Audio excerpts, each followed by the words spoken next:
Alrighty, hello guys, welcome you faces back to another video on my channel. Today we are back in Sprocket yet again, and today we're actually going to be building a World War I tank for the British. Now this thing is going to have sponsons on the side, meaning it's going to have little turrets with little guns in the side like casemates, and it's going to have one massive cannon located directly on the front that is designed to demolish buildings.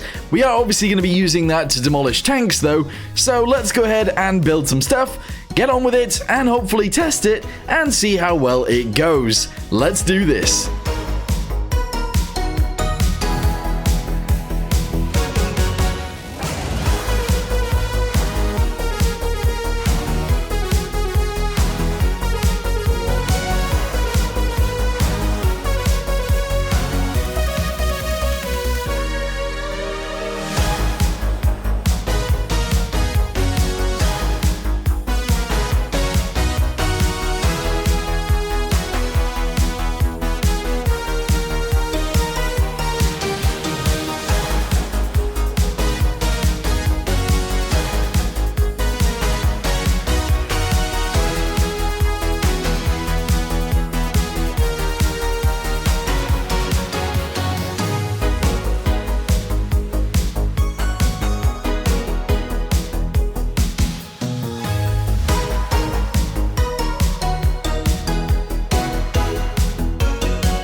Alright, so this right here is the tank that we ended up actually building. You guys see me build mainly the base and also the track bit, but right here we obviously have the extra cannons on the sides. Those guys are casemates, they can actually aim sideways, sort of. The massive cannon on the front is obviously there, driver's seat is down here, and we've got like a rounded front edge. Honestly, this thing looks pretty cool. On the sides, we've got machine guns mounted right there and right here, and if we go backwards, we got all of our engine stuff on the rear. We've also got rivets literally everywhere, and the ability to cross trenches, which is exactly what you need for a World War I tank.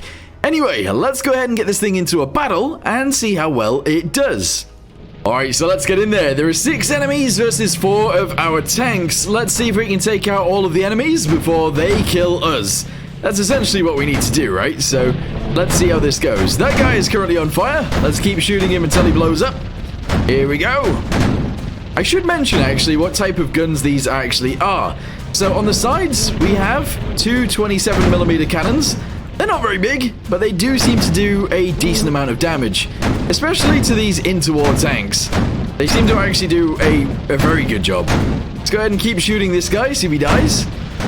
He looks like he's gonna. Hey, there we go, we actually managed to kill him. And then let's move in.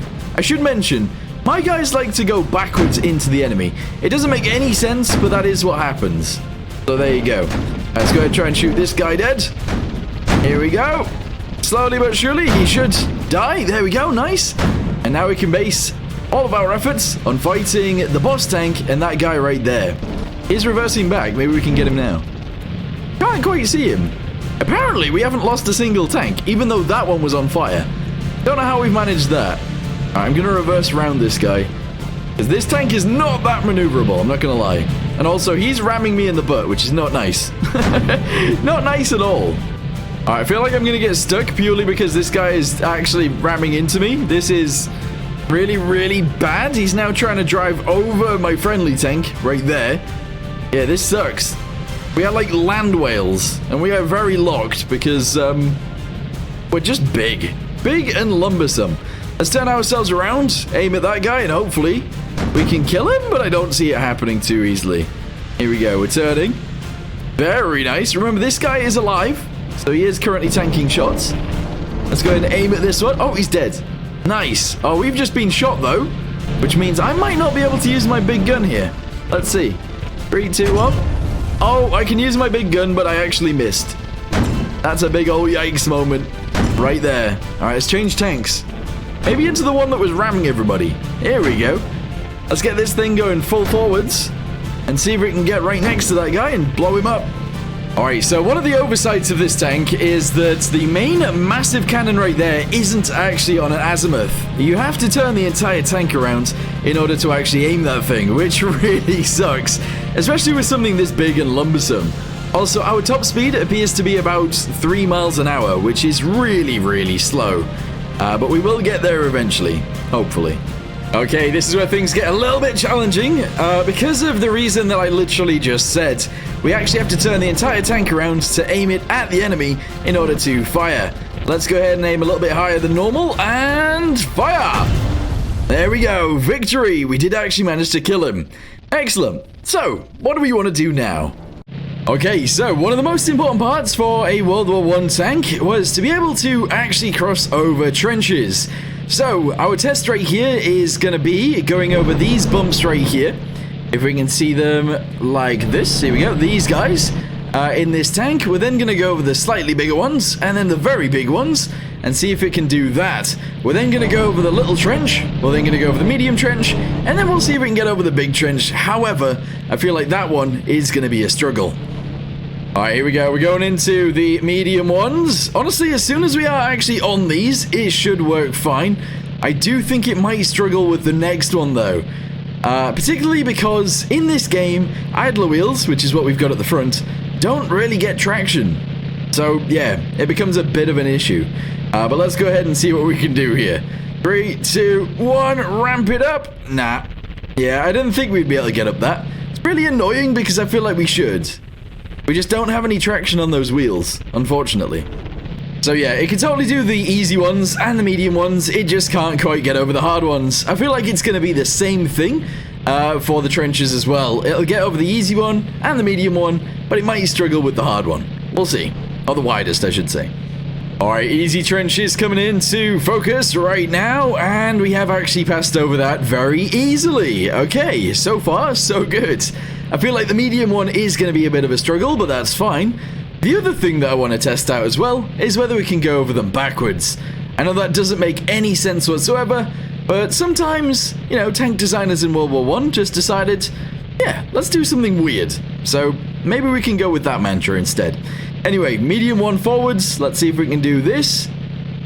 It is a bit difficult for this tank because I have obviously added all of the weight to the front. And that's why going over backwards might make sense. But yeah, let's go into the hard one now, or the widest one, and see if we can get over that. Alright, here it is, the widest one. I feel like we are going to struggle with this, and there you go. So we have actually already failed. And unfortunately, we can't actually move from here, so we are pretty much stuck. Don't think there's a way of me moving out of here. Oh. It sounds like it's going to work, but it's struggling like crazy, so I don't think that's going to happen. Let's modify the tank and see if I can do it. Alright, so spacing on these wheels on the bottom, I'm actually going to go ahead and get rid of all of the spacing. Hopefully that means that this is all now, like, packed with wheels. It looks like it is. Actually, that's really good. And that should honestly work fine, I guess. And I'm actually really pleased with that. The other thing that I want to do as well is go to mobility, go to transmission, yes. Lower this down to like 6 instead. 6 and 6. That gives us an extra bit of speed, which is pretty nice. Engine, I'm also going to increase that to maximum, 4 liters. And now we should be able to move faster. Not too much faster, but a little bit.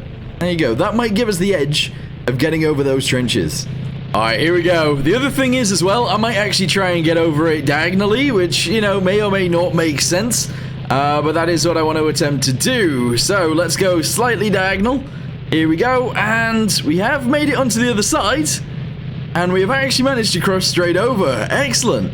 And that was all on the wide one, so it actually does its job. That is brilliant. Nice. Alright, so I suppose the final tests are going to be if it can actually destroy some of these other tanks. Let's go ahead and aim towards this guy. And 3, 2, 1, fire! Alright, apparently the massive cannon didn't actually destroy that guy. The little ones on the side should, though. Yep, there you go, he's on fire. And any second now, he should die. There we go, he is dead. The other thing that I wouldn't mind actually changing in this as well. Currently, these rounds are actually APHE. We're going to change that for just AP and see what happens next. Alright, here's the 18. I was gonna say, he's gonna blow us up straight away. We have, like, World War I armor, which is very, very minimal. And that guy has a pretty decent gun. And is also very, very fast. Look at him go. Okay, so there's that tank, but with no crew. Let's see what happens this time. 3, 2, 1, fire! Alright, yeah, I mean, it went through him. But obviously, if that did have crew, that would be a dangerous tank to go up against, I think. Alright, so we are now up against a TOG 2. Unfortunately, he did actually take our driver out instantly with that shot, and our engine and a loader. We've just taken another shot, and another shot. There you go, everybody's dead. He eventually killed everyone. Yikes. Alright, I want to get a shot off on this guy if I can. Aim, fire! Oh, I did actually get the round off, but it didn't kill him. Yeah, so this thing against anything other than, like, World War I tanks, I feel like it is gonna struggle. I really like the idea of having this massive cannon on the front for bunker busting and stuff like that. Also, just destroying trenches, I think it's a good idea. And then the casemates are obviously on the side. I really like it. Let me know in the comments down below what you guys think. And yeah, we'll see if we can build something like this in the future. It is worth saying, there was a whole build video on this. However, my voice was a little bit not good in the video, so that's why I ended up making the video this way. But yeah, anyway, thank you guys very much for watching. Hope you guys enjoyed it, and I'll see you in the next one. Goodbye.